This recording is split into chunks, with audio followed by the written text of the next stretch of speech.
भाग्यमा चाहिँ हुँदैन होला जस्तो लाग्छ मलाई। सबैलाई मेला मौसममा बोलाउनु पनि हुन्न होला हैन, नत्र सबैजना सबै आर्टिस्टहरू सबै कलाकार आउनुहुन्थ्यो होला हो कि भन्नुहोस् त। उहाँहरूको मायाले उहाँहरूको साथले गर्दा नै हामीलाई बोलाउनुहुन्छ, यति टाढाबाट बोलाउनुहुन्छ हामीलाई। सो यो चाहिँ म एकदमै लक्की फिल गर्छु आफूलाई। भन्नेले भन्नुहुन्छ, नजा भन्नुहुन्छ, नवीन भन्नुहुन्छ, तर म चाहिँ तपाईँहरूको कुरा सुन्दैन। मलाई पोजिटिभ जसले ठान्छ, जसले राम्रो मान्छ त्यो उसको कुरा सुन्ने हो होइन।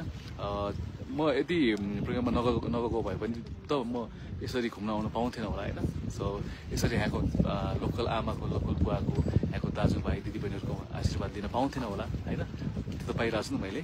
सो भगवान्को एउटा आशीर्वाद छ र तपाईँहरूको सम्पूर्ण स्थानीय आमा बुवाहरू, दाजुभाइ दिदीबहिनीहरूको आशीर्वाद छ। त्यस कारणले गर्दा म अहिलेसम्म यहाँ छु, तपाईँको अगाडि छु। Thank you. अनि विपिन ढकालले एनिमाया कहिलेबाट हो पल्दाजी भन्नुभएको छ। एनिमाया साउन्डको पहिलो हप्ताबाट हो। अब हामी काठमाडौँ आउँछु म, अनि फिल्मको वर्कसप स्टार्ट हुन्छ। सो तयारी पुरा हुँदैछ, भइरहेछ होइन।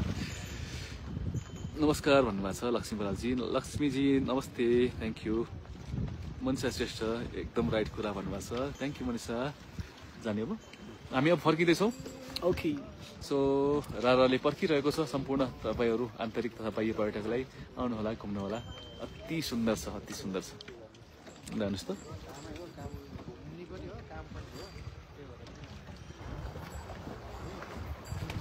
हामी चाहिँ आज बोटिङ गर्न पाएनौँ किनभने यो अलिक ठुलो हावाहुरी आएको भएर चाहिँ यो छाल अलिक बढेको छ।